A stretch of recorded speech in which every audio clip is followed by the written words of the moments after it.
ከሻቢያ ወይንም ከኢሳያስ አፈወርቂ የተኮረጀን የተባለው የህወሓት ወታደራዊ ግዳጅ ዓለም አቀፍ ዘመቻ እየተደረገበት ነው። በሞት ጭምር የሚያስቀጣው ይህ አዋጅ ገና ከጅምሩ ውግዘት እየደረሰበት ነው። የህወሓት ጄኔራሎች ግን ይህ በአፈሳ የታጀበው ወታደራዊ ዝግጅት ህልውናን ለማስጠበቅ የሚደረግ እንቅስቃሴ ነው ሲሉ ገልጸውታል። የዕለቱ የመረጃ ቅኝታችን በዝርዝር የሚመለከተው ጉዳያችን ነው።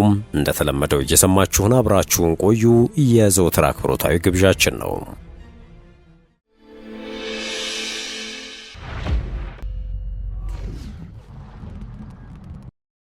ዓለም አቀፉ የሰብአዊ መብት ተሟጋች ቡድን ሂውማን ራይትስ ዎች የትግራይ ክልል መሪዎች ለወታደራዊ ግዳጅ ምልመላ ለማድረግ ኃይል የሚሰጣቸውንና ተቃዋሚዎችን እንዲቀጡ መንገድ የሚጠርግላቸውን ረቂቅ አዋጅን እንዲሰርዙ ሲል ሂውማን ራይትስ ዎች አሳስቧል። የሰብአዊ መብት ተሟጋቹ ሰኔ 16 2018 ዓ.ም ባወጣው መግለጫ ህወሓት ረቂቅ አዋጁን ያወጣው በፌዴራል መንግስቱ የተሾሙ የክልሉን አስተዳዳሪዎች ከስልጣን አውርዶ ከኤርትራ ብሔራዊ የውትድርና አገልግሎት ጋር የሚመሳሰል አፈሳ ከጀመረ በኋላ ነው ብሏል። የሂውማን ራይትስ ዎች የአፍሪካ ምክትል ዳይሬክተር ላቲሻ ባደር የትግራይ ተወላጆች ከሁለት ዓመቱ አውዳሚ ግጭትና ካስከተለው መዘዝ ገና እያገገሙ እንደሆነ ጠቅሰው የክልሉ ባለስልጣናት አሁን ባለው የፖለቲካ ውጥረት ሳቢያ ሲቪሎች ወታደራዊ አገልግሎት እንዲሰጡ ማስገደድና ጎን ለጎን ደግሞ የግዳጅ ምልመላውን የሚተቹትን መቅጣት የለባቸውም ብለዋል። የትግራይ ህዝብን ህልውናና ደህንነትን ለማረጋገጥ የትግራይ ብሔራዊ ክልላዊ መንግስት ያወጣው አዋጅ በሚል ርዕስ የተዘጋጀው ረቂቅ ሰነድ በክልሉ ምክር ቤት እንደሚጸድቅ ቢቢሲ ትግርኛ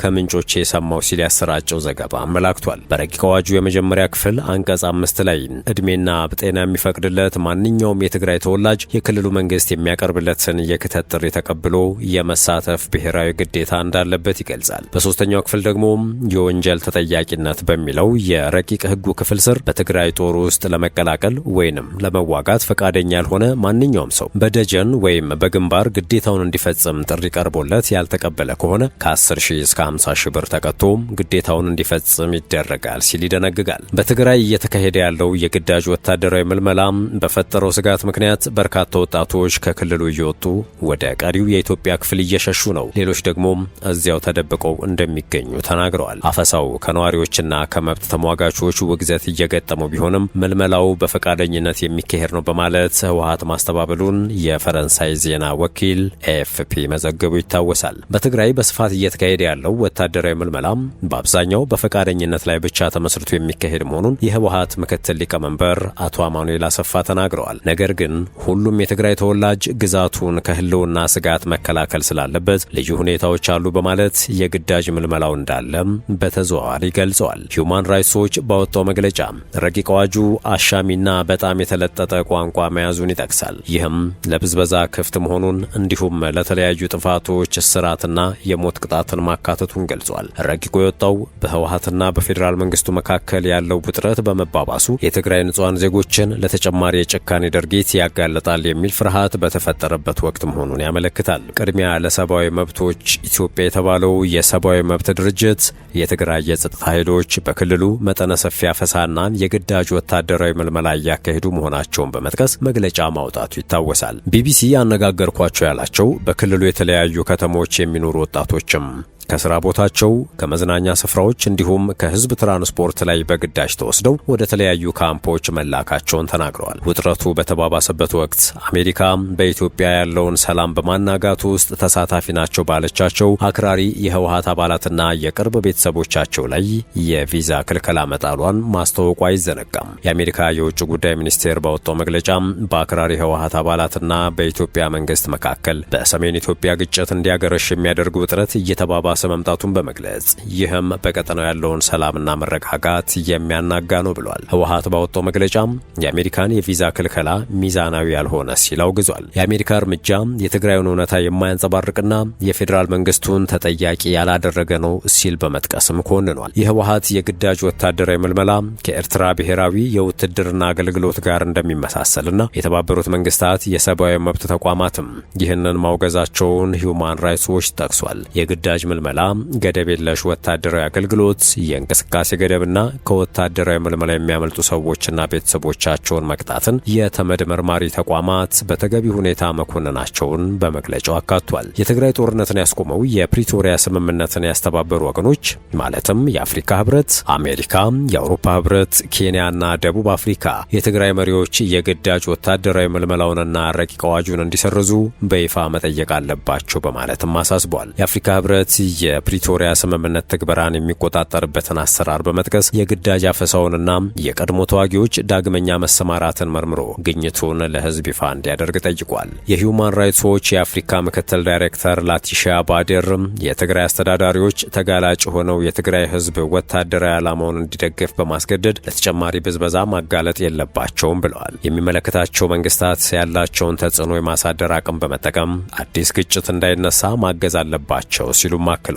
ሂውማን ራይትስ ዎች ትላንት ባወጣው መግለጫ አሁን ባለው የግዳጅ ወታደራዊ ምልመላ የትግራይ ባለስልጣናትና የትግራይ ኃይሎች የቀድሞ ተዋጊዎች ለወታደራዊ እዛቸው ሪፖርት እንዲያደርጉ ትዕዛዝ አስተላልፈዋል ብሏል። ቤት ለቤት በመሄድም በጅምላ በግዳጅ ተዋጊዎችን አፍሰዋል ያለው ሂውማን ራይትስ ዎች አገር በቀል የሰብአዊ መብት ተሟጋጅ ተቋማትንና መገናኛ ብዙሃንን በመጥቀስ አፈሳው ልጆችንም እንደሚጨምር አስታውቋል። የትግራይ የጸጥታ ኃይሎች ከአፈሳ የሚያመልጡ የታዳጊ ልጆችን ወላጆቻቸውን እየቀጡ መሆኑን ጠቆማ እንደደረሰው ገልጿል። አፈሳውን በመሸሽና አዲስ ግጭት ሊነሳ ይችላል በሚል ስጋት ከክልሉ የሚሸሹ መኖራቸውንም አያይዞ ጠቅሷል። ህወሓት ያወጣው ረቂቅ አዋጅ የህዝብን ትዝብት ያላካተተ መሆኑን የመብት ተሟጋቹ ገልጿል። በረቂቅ አዋጁ ውስጥ እስከ ሞት የሚያስቀጡ የተቀመጡ ድርጊቶችን በመዘርዘርም በማንኛውም ሁኔታ ውስጥ የሞት ቅጣትን አንቀበልም፣ የጭካኔና የመጨረሻ ውሳኔ ነው ሲል ትችቱን አቅርቧል። በረቂቅ አዋጁ ከአንቀጽ 29 እስከ 30 በተለይም በጦርነት ጊዜ በመሰረተ ልማት በህዝብና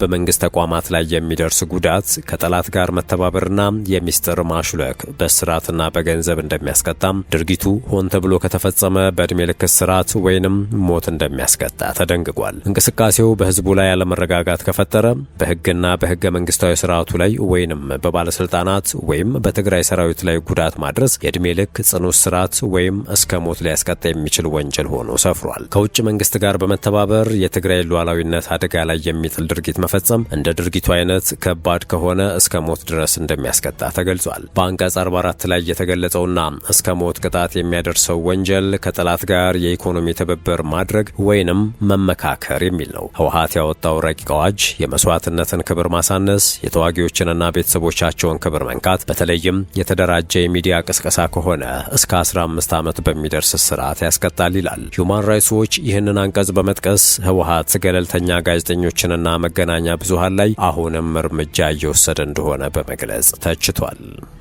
የህወሓት ጄኔራሎች ግን ይህ በአፈሳ የታጀበው ወታደራዊ ዝግጅት ህልውናን ለማስጠበቅ የሚደረግ እንቅስቃሴ ነው ሲሉ ገልጸውታል። ከነዚህ ጄኔራሎች መካከል አንዱ ጄኔራል ዮሐንስ ወልደ ጊዮርጊስ ወይንም ጆን መዲድ በአራት አቅጣጫ የከበበንን ጠላት ብቻውን አስቀርተነዋል ሲሉ ከሰሞኑ በአንድ መድረክ ላይ ተገኝተው ተናግረዋል። ህወሓት በፖለቲካ ክንፉ በኩል ስለ ሰላማዊ አማራጮች የመፍትሄ ሀሳቦችን እያሰማ ቢሆንም ወታደራዊ ክንፉ ግን በጽምዶ ተስፋ አለን፣ ገዢውን መንግስት ብቻውን አስቀርተነዋል ሲሉ ነው መጡት። ከህወሓት ታጣቂ አዛዦች መካከል አንዱ ጄኔራል ዮሐንስ ወልደ ጊዮርጊስ ወይም ጆን መዲድ በአራት አቅጣጫ የከበበንን ጠላት አሰላለፉን በጣጥሰን ብልጽግናን ብቻውን አስቀርተነዋል ሲሉ ተደምጠዋል። ጆን መዲድ ትላንት ተባብሮ የዘመቱብንን ኃይሎችን በታትነን በቀጠናው አዲስ አሰላለፍ ፈጥረናል ያሉ ሲሆን አልተቋጨም ያሉትን ህልውና ለማረጋገጥ እየተዘጋጁ እንደሆነ ነው የሚገልጹት። ጠላቶቻችን ብዙ ነገር እያሰቡ ነው፣ ብዙ ነገር ደግሞ ይፈርስባቸዋል በማለት ከፕሪቶሪያ ስምምነት በኋላ አዲስ የኃይል አሰላለፍ እንዲፈጠር አድርገናል የሚሉት ጄኔራሉ በ2013 ከጎረቤት ሀገራት እስከ ሀገር ውስጥ ኃይሎች አስተባብሮ የዘመተብንን ጠላት ብቻውን አስቀርተን የራሳችንን አሰላለፍ ፈጥረናል ብለዋል። በዚያን ጊዜ ተፈጥሮ የነበረው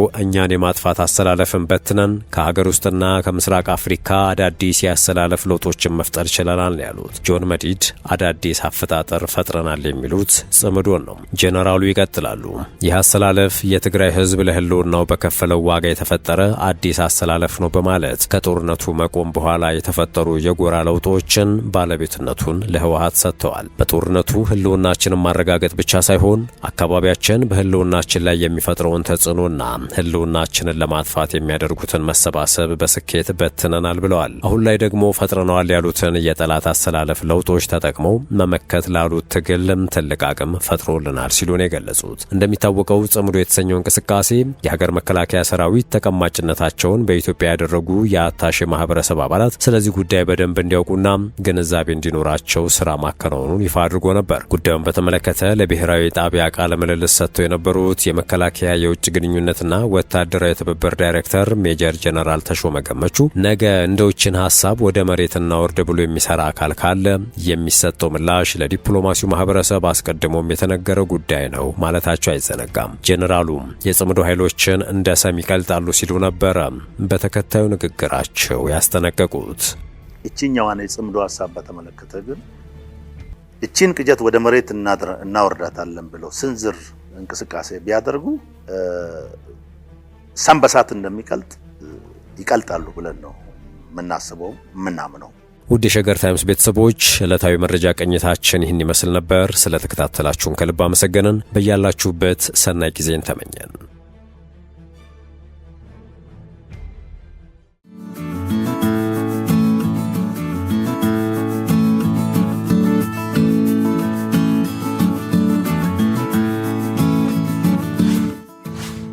ሸገር ታይምስ ሚዲያን ሰብስክራይብ በማድረግና ደወሉን በመጫን ይከተሉን።